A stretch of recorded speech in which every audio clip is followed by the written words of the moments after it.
सच्चिदानन्दरूपाय विश्वोत्पत्त्यादिहेतवे तापत्रय विनाशाय श्रीकृष्णाय वयं नुमः।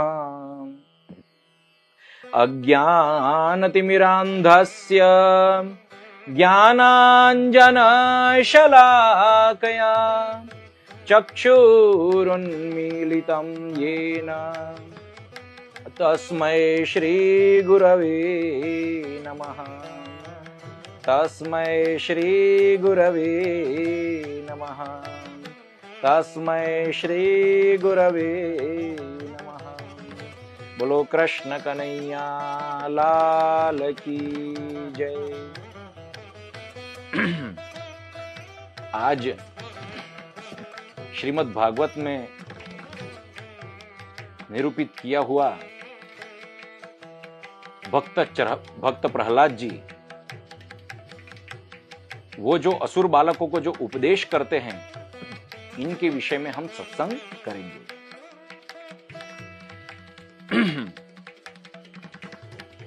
तो शुक्राचार्य, गुरु शुक्राचार्य के जो दो पुत्र थे, षंड और मर्क, ये दोनों जब कभी कभी उनसे अलग होते थे, पढ़ाने के अवसर में जब छुट्टी मिलती थी, तब प्रहलाद जी क्या करते थे, असुर बालकों के पास जाते थे और उनको जो अपने पास जो ज्ञान है उसका उपदेश करते थे। और वो ज्ञान ऐसा था कि असुर बालक श्रवण कर करके असुर नहीं रहते थे, उनकी दिनचर्या भी देव जैसी हो जाती थी, प्रहलाद जी जैसी हो जाती थी। तो यहां पे आज इनके विषय में हम सत्संग करेंगे। तो प्रहलाद जी असुर बालकों को कहते हैं, कौमार आचरेत प्राज्ञो धर्मान भागवतानिह दुर्लभम मानुषम जन्म तदप्य ध्रुवमर्थदम। प्रहलाद जी कहते हैं कि मनुष्य को अपनी बाल्यावस्था से ही धर्म का आचरण करना चाहिए। और वो धर्म का स्वरूप क्या है? तो कहते हैं भागवतानिह।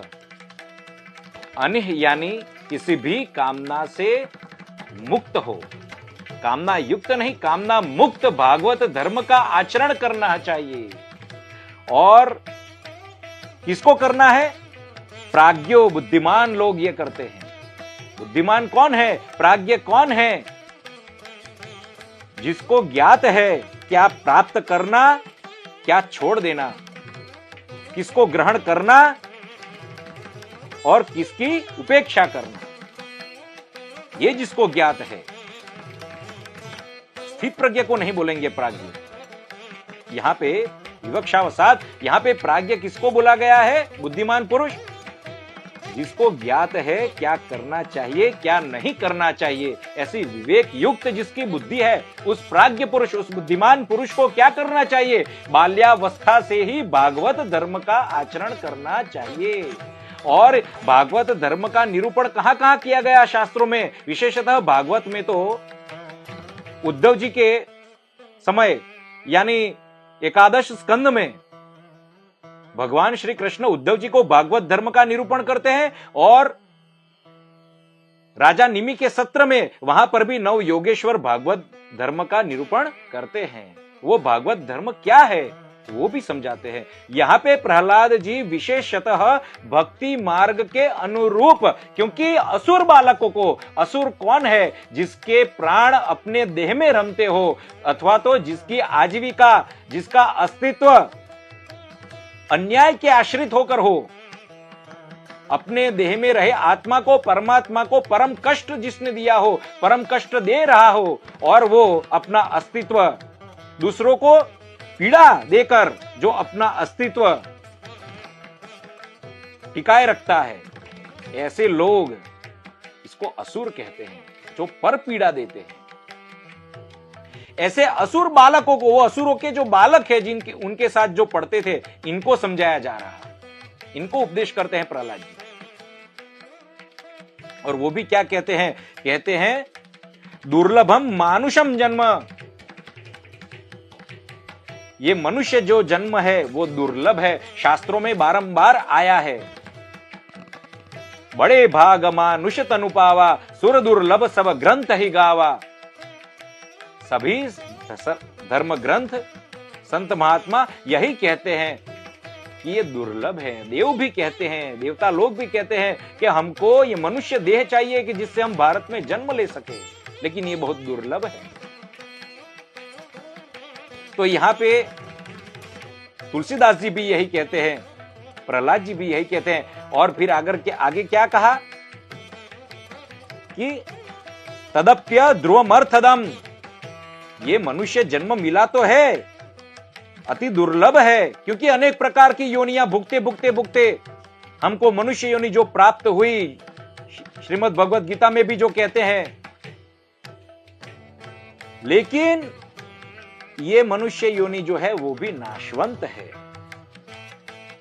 जातस्य ही ध्रुवम मृत्यु, ध्रुवम जन्म मृतस्य च, ये जो हमें शरीर प्राप्त हुआ है वो नाशवंत है, इसका हमें शौक या मोह नहीं रखना है। लेकिन करना क्या है? तो प्रहलाद जी को यही कहते हैं, प्रहलाद जी असुर बालकों को यही कहते हैं कि ये जो शरीर है वो अर्थदम, वो अर्थ प्रदान, अर्थ कौन सा, पुरुषार्थ कौन सा है? तो हिंदू वैदिक सनातन धर्म में कहते हैं धर्म अर्थ काम मोक्ष, ये जो 4 पुरुषार्थ है, इस पुरुषार्थ की प्राप्ति रूप ये देह हमको प्राप्त हुआ है। साधन धाम मोक्ष करी द्वारा, और इसको प्राप्त करने पर भी पाई न जेई परलोक सवारा, जो अपने परलोक को संवारता नहीं है, अर्थात मुक्ति या तो फिर भक्ति प्राप्त नहीं करता है, वो तो मूर्ख है।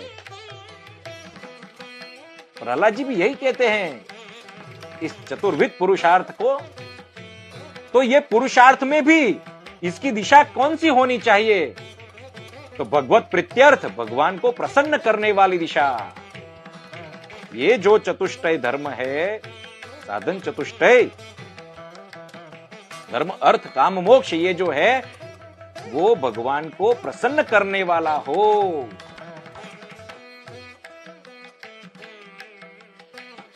धर्म की कितनी व्याख्या करी है हमारे शास्त्रों में। महाभारत में कहते हैं धारणात धर्म, भीष्म युधिष्ठिर को कहते हैं प्रवृत्ति धर्म, निवृत्ति धर्म, स्त्री धर्म, कितने धर्म समझाते हैं। व्यास जी तो पूरा सार निकालकर नारद जी को कहते हैं परोपकाराय पुण्याय पापाय परपीड़नम, परोपकार सर्वश्रेष्ठ धर्म है और दूसरे को पीड़ा पहुंचाना वो सबसे बड़ा अधर्म है। और यह भी कहा गया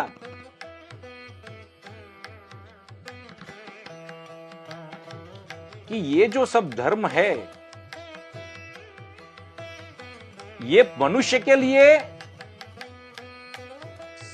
सबसे ज्यादा महत्व का रखता है। पशु को तो वैसे ही ये पशु योनि भुगतनी ही है।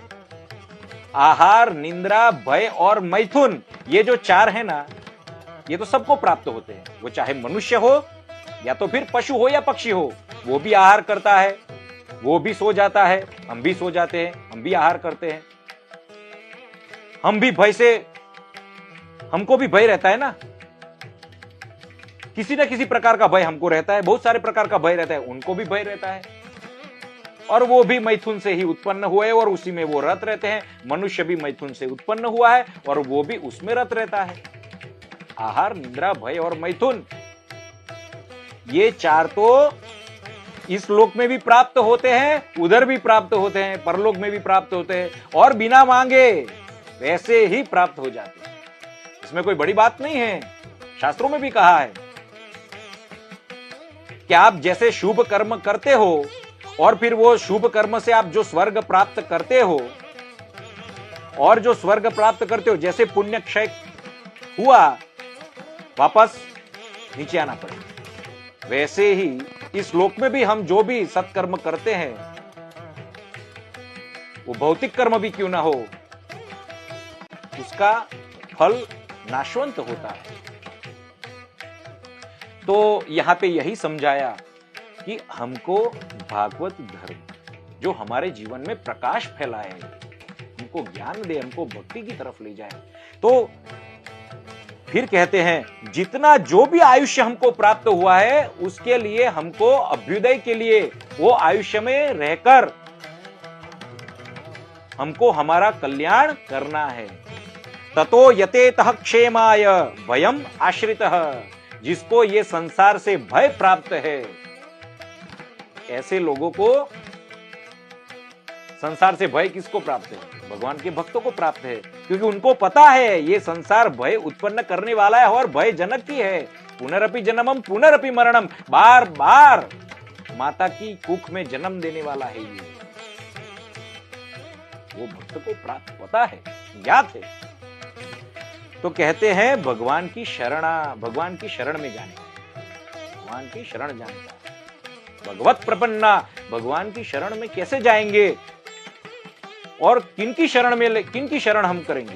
तो कहते हैं यदेश सर्वभूतानां प्रिय आत्मेश्वरः सुरेत, जो सर्वभूतों का साक्षी है, जो सर्वलोक का प्राणी मात्र में स्थावर जंगम सबका जो आत्म स्वरूप है, हमारे आपके सभी के हृदय में, प्राणी मात्र के हृदय में, स्थावर जंगम यानी वृक्ष आदि निर्जीव में भी जो आत्म स्वरूप है,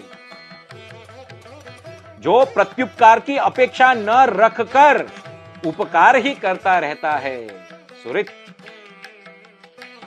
सबका ईश्वर है, नियमन करने वाला है, तिनके से लेकर ब्रह्मा आदि तक सर्व का जो नियमन करने वाला है और सबका हितैषी है, प्रिय है। ऐसे भगवान कौन है वो? तो कहते हैं यथा ही पुरुषस्येह विष्णु पादोपसर्पणम, वो भगवान विष्णु हैं जिनके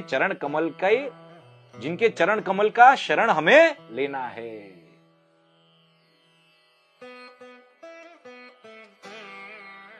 तो कहते हैं मनुष्य का जो ये जन्म है, प्रहलाद जी कहते हैं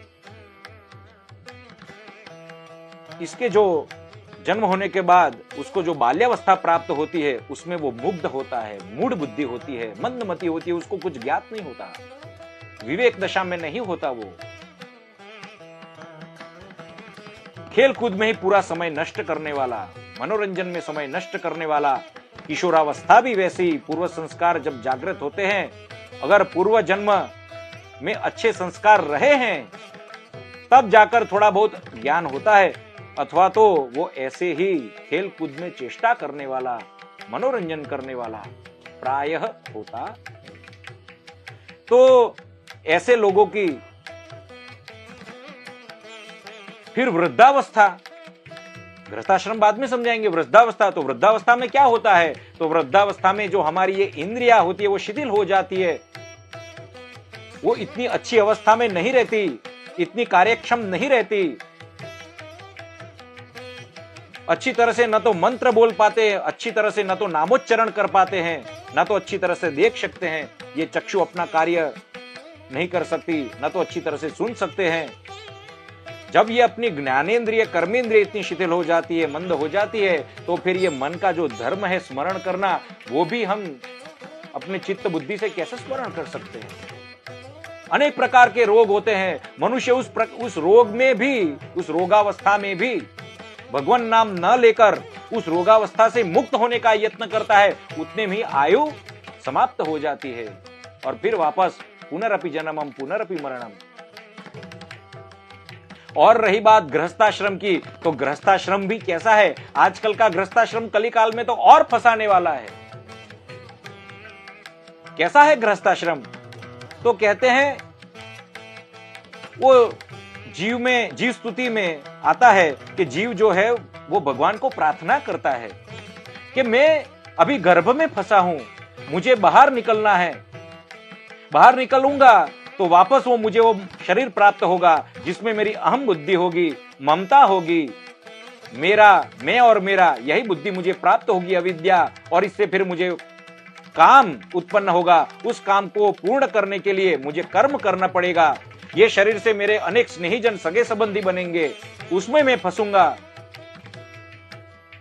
उनके प्रसंगों में मुझे जाना पड़ेगा। मैं और मेरा, बस ऐसा ही फंस जाता है मनुष्य, मैं और मेरा में। ये मेरे स्नेही, ये मेरे पुत्र, ये मेरी पत्नी, ये मेरा बालक, ये मेरे स्नेहीजन, उसी में ही फंसा रहने के कारण वो भगवान को नहीं भज सकता, उसी को ही सत्य मान के चलता है। और निर्वाह करने के लिए जो धन चाहिए, वो धन से भी आगे श्रीमद् भागवत में आता है 15 अनर्थ प्राप्त होते हैं। वो जो धन प्राप्त करते हैं वो मनुष्य को कितना प्रिय है, तो बोलते हैं मनुष्य को सबसे ज्यादा प्राण प्रिय होता है। उस प्राण से भी ज्यादा प्रिय ऐसा धन, कैसा धन? प्राणेभ्योऽपि या ईप्सितः, ऐसा जो धन है प्राण से भी ज्यादा प्रिय। और एक बार धन प्राप्त होने के बाद उसका संरक्षण करना, उसका विनियोग करना, उपयोग करना, उससे शत्रु पैदा होता है। धन से भी शत्रु पैदा होते हैं। इसको एक बार देकर देखो, फिर ज्ञात होगा वापस मांगने में भी कितना प्रॉब्लम, कितनी समस्या है।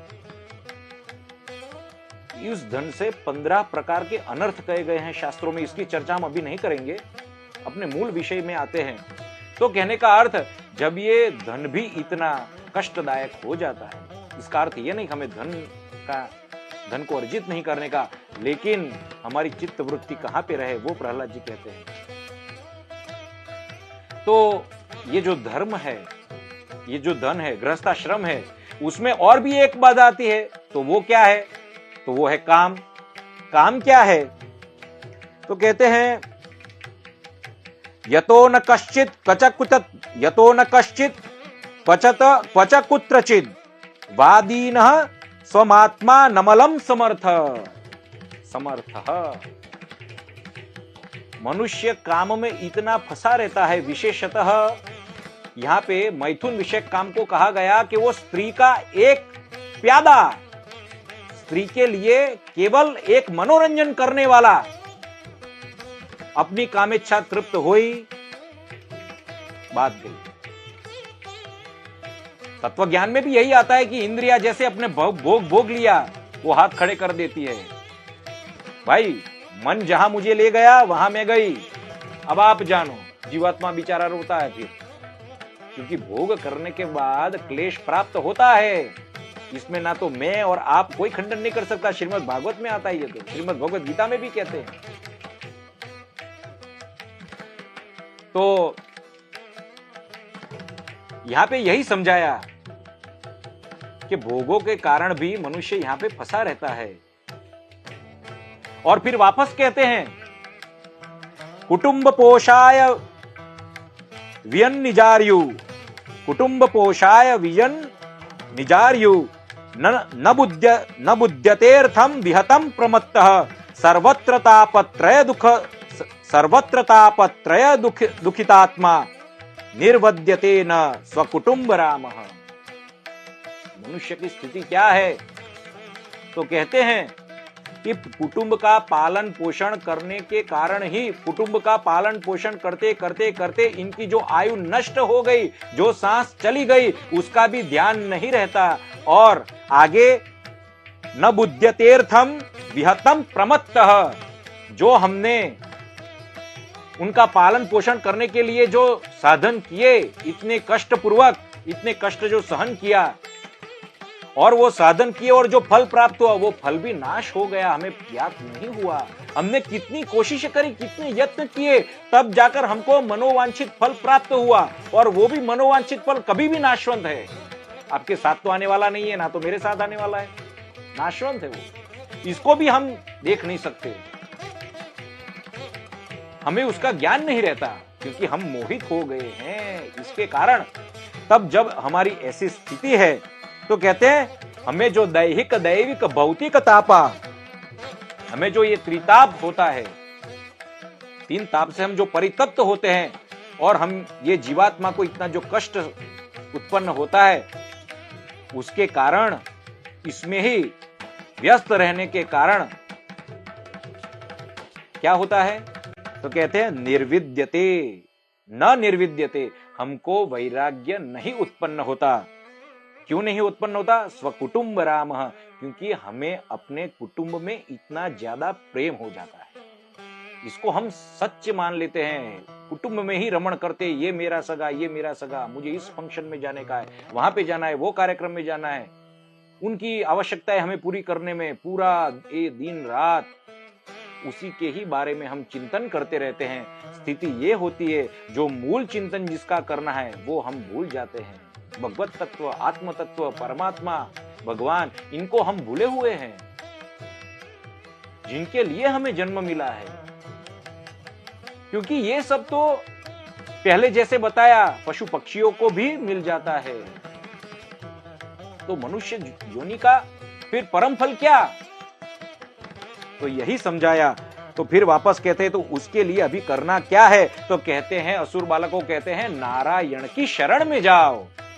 उपेत नारायणम आदिदेवम समुक्त संगय ऋषितोपवर्ग। आप नारायण की शरण में जाओ। और प्रहलाद जी आयु से छोटे इसलिए बोलते हैं कि देखो, जो मुक्त संगी जीव हैं, जिन्होंने मोक्ष को पा लिया है, जिन्होंने मोक्ष प्राप्त कर लिया है, या तो फिर उनकी कामना में जो लगे हुए हैं, ये भी यही कहते हैं कि नारायण की शरण में जाओ तो ये प्राप्त होगा।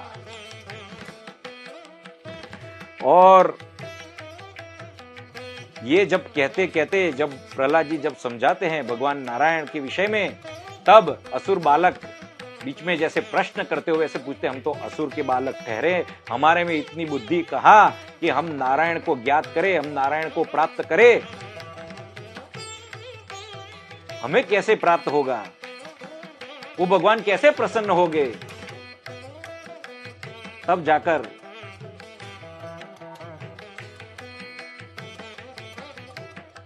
प्रहलाद जी कहते हैं कि आप जितना सोचते हो, जितना ओवर थिंकिंग करते हो, ऐसा नहीं है। ये अतिशय विचार नहीं करना चाहिए। स्थिति तो ये है कि एक बार आपने भगवान की शरण ली और आपने भगवान को प्रसन्न किया, उसके बाद आपका काम सरल हो जाएगा, आपको इतना परिश्रम नहीं होगा। न यच्युतम प्रीणयतो बह्यावासो सुरात्मजाहा। आपने एक बार भगवान की शरण ली, अच्युत शब्द प्रयुक्त किया, जो अपने धर्म से च्युत नहीं होता है। एक ही बार जिसने व्रत ले लिया, हमने जैसे पहले देख लिया, सत्यव्रतम, सत्यव्रतधारी, कि नहीं मुझे इसकी मुक्ति करना है, मुझे मेरी लीला में उसको लेना है, मुझे मेरी लीला का दर्शन कराना है, उसका सहभागी बनाना है, उसको आनंद प्रमोद कराना है, तो फिर वो करके ही रहते हैं। ऐसे हमारे भगवान, तो वो जो भगवान है उसको एक बार आप प्रसन्न करोगे, फिर आपको इतनी कठिनाई नहीं है, इतना परिश्रम नहीं है।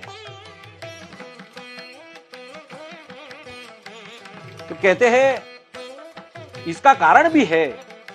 आप इसको कैसे भजोगे? आपने बोला कि आप असुर बालकों ने बोला कि इनको हम कैसे भज सकते, हम तो असुर बालक ठहरे, हमारी इतनी मंदमति, हम कैसे भजे? तो भगवान का व्यापक स्वरूप, नारायण का जो व्यापक स्वरूप है, उसके बारे में कहा, उसके विषय में कहा कि आप जैसा विषय सोचते हो, जैसा चिंतन करते हो, ऐसा नहीं है। उनका स्थूल स्वरूप है, विराट स्वरूप है, सूक्ष्म स्वरूप भी है, वो कण कण में है। कहा जैसे तुलसीदास जी ने समझाया रामचरितमानस में, एक अनूप, एक अनिह अरूप आत्मा, अज सच्चिदानंद परधामा, व्यापक विश्व स्वरूप भगवान, तेहि धरि देह अनेक कृतनान। तुलसी चरित में भी यही, मानस में भी यही समझा गया कि किसी भी कामना से युक्त ऐसा ये ईश्वर, ऐसा ये परमात्मा जो कण कण में व्याप्त है, सर्वव्यापक है, वो जिसका स्वरूप सच्चिदानंद है, ऐसे हमारे जो भगवान है वो ही निर्गुण से सगुण बनते हैं। यही परमात्मा का स्वरूप बताया। भ्रुकुट विलास भयंकर काला, नयन दिवाकर कचगन माला। ये भगवान की जो भ्रुकुटी है उनका संचालन मात्र ये भयंकर काल स्वरूप है। नयन दिवाकर कचगनमाला, ये भगवान ये सूर्य नारायण है, ये तो मेरे नेत्र हैं। जब आप सूर्य नारायण के दर्शन करो तो भगवान के नेत्र स्वरूप में भी उनके दर्शन कर सकते हो। कहा ये बादलों का जो समूह है ये तो मेरे केश हैं। ये विराट स्वरूप है भगवान का। असुर बालकों के लिए तो विशेष रूप से कहा। श्रीमद् भागवत में भी आता है, भगवान सुखदेव जी वर्णन करते हैं भागवत की शुरुआत में, प्रारंभ में, तब ये विराट स्वरूप समझाया है। अपर लोक अंग अंग विश्रामा, ये जितने भी लोक हैं ये तो मेरे अंग हैं, भगवान के अंग हैं। आप रास्ते में जा रहे हो, पर्वत का दर्शन किया, मत सोचो कि ये पर्वत है, ऐसा सोचो ये भगवान की हड्डियां है। अस्थि शैल, यहां पर भी ये कहा है, भागवत में भी यही कहा है, ये नदियां है, ये मेरी नाड़ियां हैं। ये नदियां जो है ये मेरे विराट स्वरूप की नाड़ियां हैं। पद पाताल शीस अजधामा, ये जो पाताल है ये तो मेरा चरण है। ये जो ब्रह्मलोक है ये मेरा मस्तिष्क है। इस स्वरूप में भी दर्शन करो आप। असुर बालकों को समझाते हैं। और दूसरा सूक्ष्म स्वरूप समझाया, ये विराट स्वरूप और सूक्ष्म स्वरूप क्या है, तो कहते हैं मैं सर्व के हृदय में दृष्टा रूप से भी हूं, और जो आपको जो दिखता है, अन्य लोग जो दिखते हैं किसी भी प्रकार के विषय के रूप में, वो भी मैं हूं। मैं पंच महाभूतों में भी हूं। पंच महाभूत कौन कौन से? पृथ्वी, जल, तेज, वायु, आकाश, ये पंच महाभूतों में भी हूं। उससे पृथक भी हूं। उसके ऊपर जो अव्यक्त तत्व है उसमें भी हूं। उसके ऊपर जो है पृथ्वी तत्व, उसके ऊपर जो प्रकृति है उसमें भी हूं। महतत्व है उसमें भी हूं। आप सब जगह पे मेरा दर्शन कर सकते हो, मैं कहां पे नहीं हूं। और मैं भेद रहित भी हूं।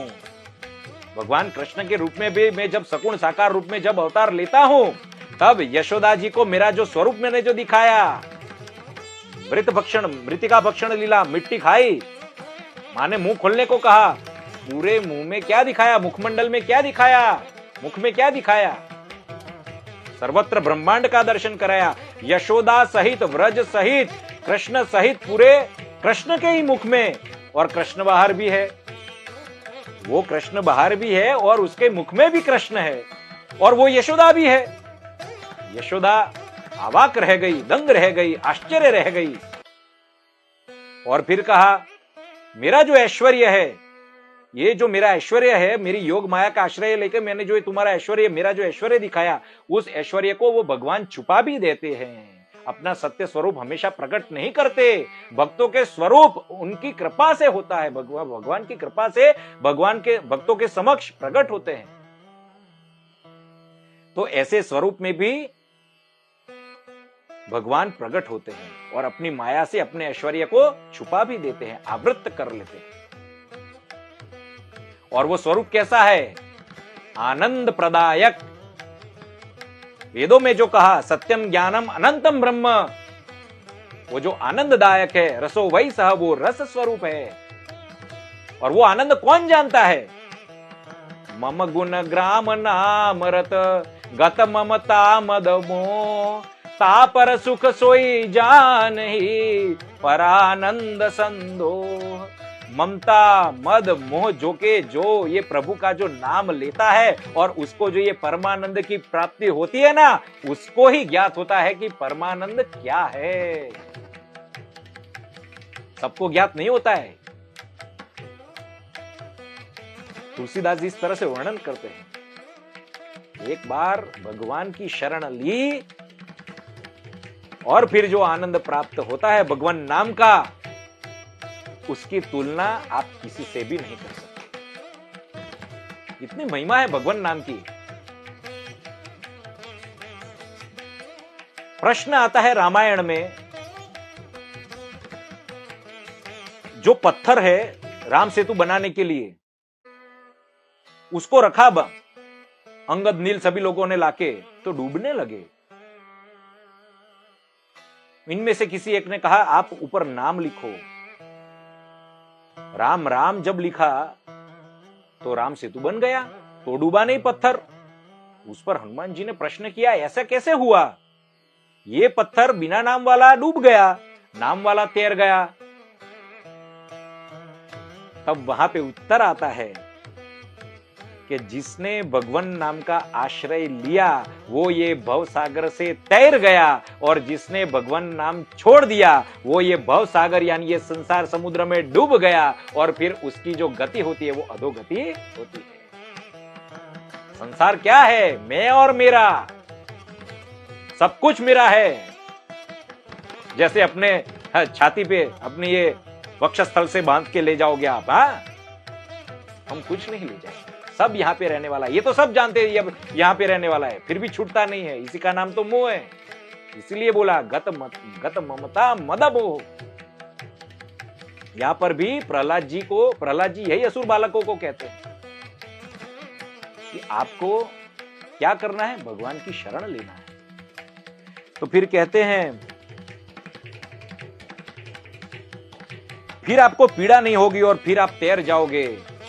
तो श्रीमद् भागवत में भी यही कहते हैं, भवाम्बुधिर्वा सपदम परम पदम पदम पदम यात विपदाम न तेषाम।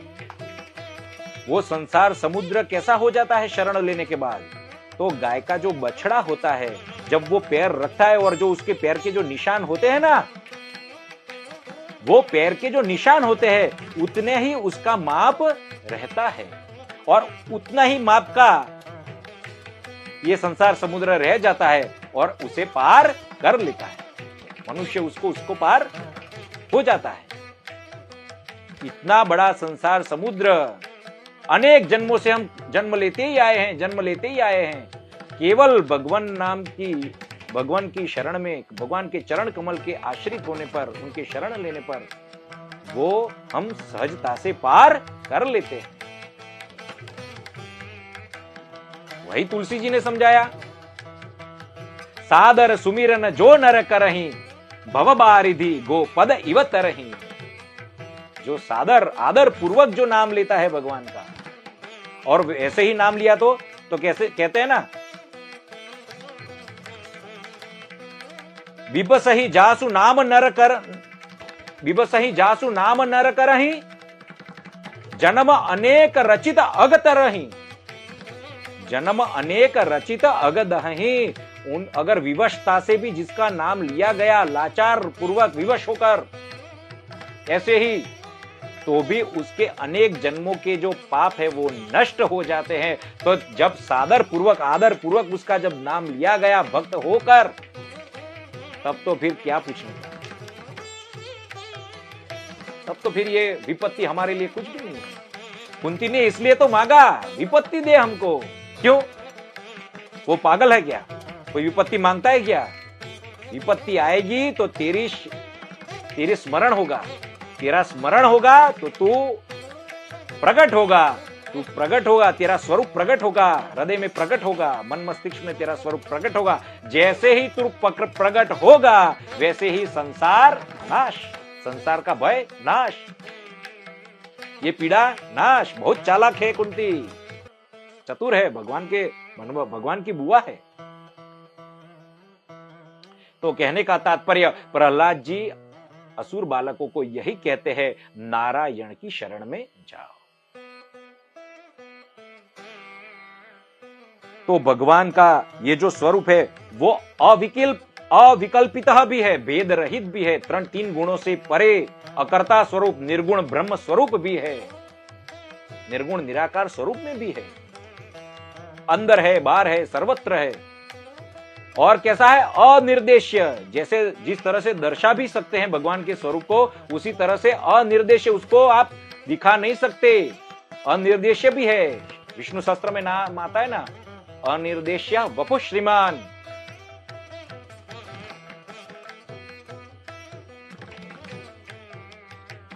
तो कहने का तात्पर्य भगवान के दोनों स्वरूप है। आप किसी भी तरह से भजो, किसी भी तरह से भजो आप। येन केन प्रकारेण भगवान की शरण में जाओ और भगवान को भजो। फिर कहते हैं कि आप ये असुर है, ये असुरों का यानी अपने माता पिता का जो संग है वो छोड़ दो, क्योंकि वो लोग विषय आसक्त है, और उनका संग छोड़कर सभी प्राणियों पर दया करो, स्नेह करो, क्योंकि ये सभी प्राणी मेरा ही स्वरूप है। ममेवांशो जीवलोके जीवभूतः सनातनः। ये सभी प्राणी मेरे अंशी सरीखे हैं, मेरे अंश सरीखे हैं।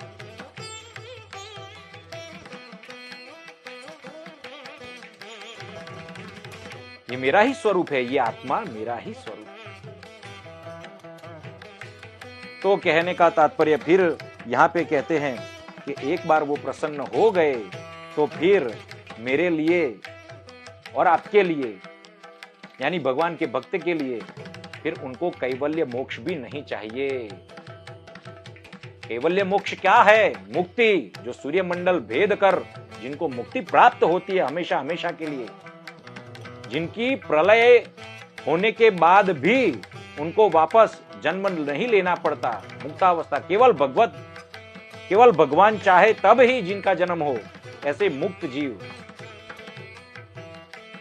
ऐसा कैवल्य पद, अति दुर्लभ कैवल्य परम पद, संत पुराण निगम आगम बद।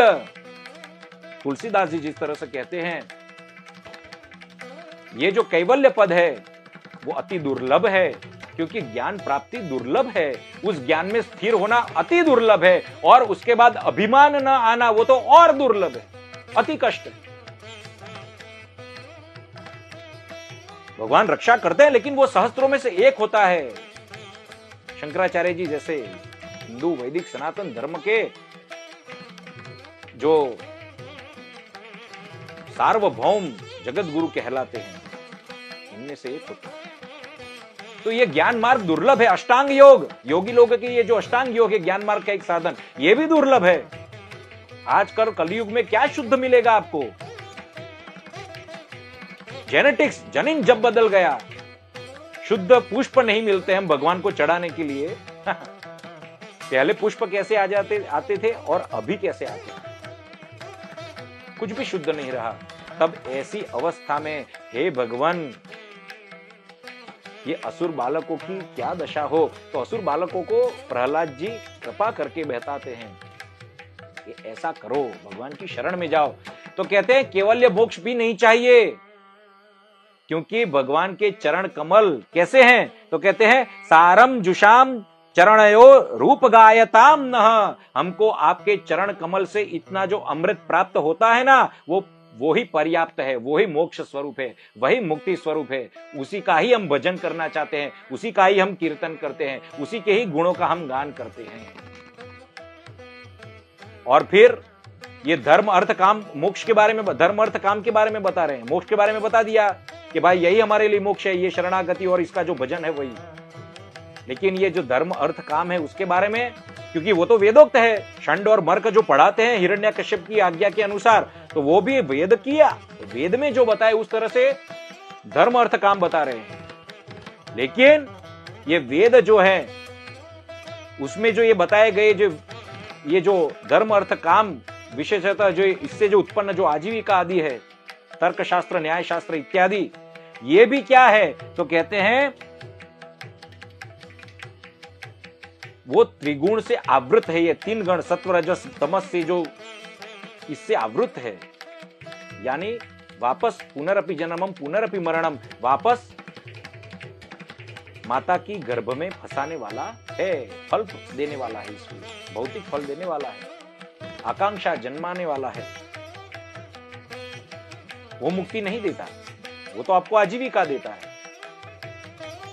लेकिन प्रहलाद जी कहते हैं ये भी जब भगवान के प्रसन्नार्थ हैं तभी मुझे ये मान्य है, अथवा तो मुझे ऐसा अस्तित्व नहीं चाहिए, मुझे ऐसा अस्तित्व नहीं चाहिए। केवल कोरा अस्तित्व क्या काम का?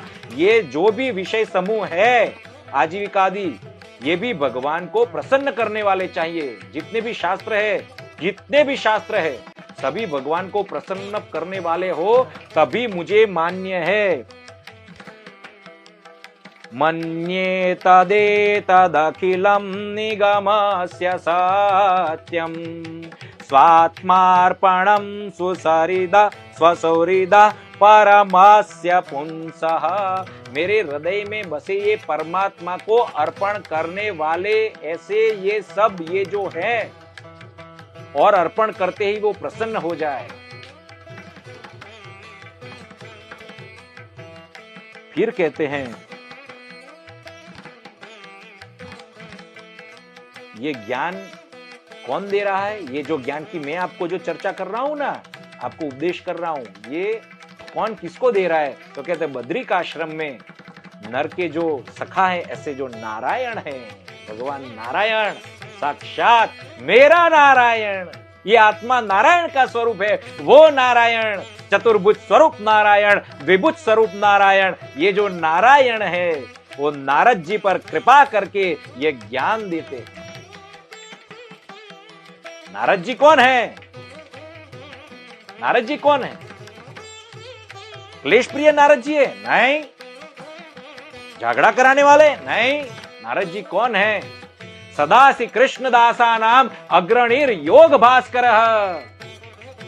ये सनक सनकादि जो है आगे यही कहते हैं, भागवत महात्म्य में यही कहते हैं, आप तो भगवान कृष्ण के दास हो और भक्ति मार्ग के भास्कर यानी सूर्य समान हो। आपके कारण ये तो भक्ति मार्ग के आप जो 12 जो कहे गए पार्षद, इनमें से एक हुआ। तो ये जो ज्ञान है वो भी मनुष्य में, ये लोक में ऐसा ज्ञान कौन दे सकता है? तुलसी जी कहते हैं अपनी रामचरितमानस में, हेतु रहित जग जुग उपकारी, तुम तुम्हार सेवक असुरारी। निष्काम भाव से, बिना कोई प्रयोजन, केवल हमारा उत्कर्ष हो, लौकिक पारलौकिक दोनों प्रकार का उत्कर्ष हो, इस तरह से जो ज्ञान जो बांटने वाला होता है वो तो एक ही होता है। वो 2 ही प्रकार के लोग होते हैं, एक तो आप और दूसरे आपके सेवक, एक नारायण और एक नारद जी। और यही नारद जी किनको ज्ञान देते हैं? भक्त प्रहलाद को। कब देते हैं? जब वो मां की गर्भावस्था में थे, तब वो जो आश्रम में थे, नारद जी के आश्रम में थे, उसकी भी बहुत बड़ी कहानी है, पूरी कथा है उसकी, अभी यहां पे चर्चा नहीं करेंगे। तब वो जब गर्भ में थे, तब उसकी माता को उपदेश किया था और ये सुन रहे थे। नारद जी ने उपदेश किया था और भक्त प्रहलाद जी गर्भावस्था में सुन रहे थे। आजकल की माताएं क्या करती है?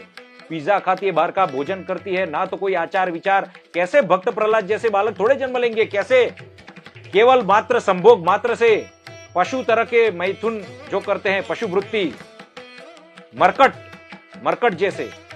मरकट बंदर क्या करता है? काम का आवेग हुआ, पत्नी के साथ लिपट गए और फिर जो संतान उत्पन्न होती है उसमें ये सब गुण नहीं होते हैं। ये ज्ञान किनको प्राप्त होता है? ये भी कहा, एकांतिनां भगवतस्तद किंचनानां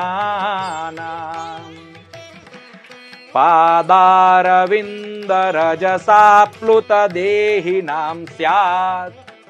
जिन्होंने एकांती नाम, जिनका एकमात्र अंत जहां पे होता है, अनन्य भक्त है जो भगवान के, और जिनका धन केवल और केवल भगवान ही है, भगवान विष्णु ही जिनका धन है, कृष्ण ही जिनका धन है, वही नारायण है, वही श्री हरि है, वही जिनका एकमात्र धन है। ऐसे भक्तों के चरण कमल में, चरण कमल की जो उनकी जो धूल है, उससे जिसने स्नान किया है, कहने का अर्थ उनके चरण कमलों की जिन्होंने सेवा करी है, वो चाहे किसी भी जन्म में हो, उनके साथ सत्संग किया है, उनको प्रसन्न किया है, उनका आशीर्वाद प्राप्त किया है, और अपने पाप जो नष्ट हुए हुए हैं, तब जाकर वो सत्संग प्राप्त होता है, तब जाकर वो ज्ञान प्राप्त होता है और वो ज्ञान टिकता है। आप इतने भाग्यशाली हो यहां पर भी कि अभी आप और मैं ये सत्संग कर पा रहे हैं, ये भगवान की कृपा है। आप और मैं ये जो श्रवण कर रहे हैं, मेरे मुख से जो निकल रहा है और आपके कानों में ये जो जा रहे हैं ये शब्द, ये सत्संग जो हो रहा है, वो भी भगवान की कृपा है, ऐसे प्राप्त नहीं हुआ। तो कहने का तात्पर्य, हमें हमेशा भगवान के भक्तों के संग के लिए लालायित रहना है, उनकी उपेक्षा नहीं करनी है, भगवान की शरण लेकर हमेशा भगवान को भजना है। येन केन प्रकारेण, किसी भी साधन से हम अपने मन, बुद्धि, चित्त, अहंकार, अपने सर्व ज्ञानेंद्रिय, कर्मेंद्रिय, मन को भगवान के चरणों में लगाए रखना है। इसलिए हमें भगवान को यही अभ्यर्थना करना है, हे भगवान, हमारी मति तेरे चरण कमलों में हो, हम हमेशा आपको भजे, हम कभी भी आपको नहीं भूले। हे नाथ, मैं आपको कभी भी नहीं भूलूं, ये संसार हमें डुबाने वाला है, हम हमेशा भगवान की चरण कमलों में रहे। भगवान इतनी कृपा कर, मैं आपको कभी न भूलूं। ये संसार जो है ये हमें पाप देने वाला है, ये संसार शांति नहीं देता, भगवान नाम शांति देती है। हम भगवान के चरण कमल का आश्रय करें, हमेशा भगवान के स्वरूप का ध्यान करें, स्मरण करता रहे। कलौ केशव कीर्तनात्, ये कलयुग में केशव का कीर्तन ही कहा गया है। हम ध्यान तो नहीं कर पाते, इसलिए कीर्तन करें। हे कृष्ण गोविंद हरे मुरारी, हे नाथ नारायण वासुदेव, ऐसा हमेशा कीर्तन करते रहे। बोलो कृष्ण कन्हैया लाल की जय।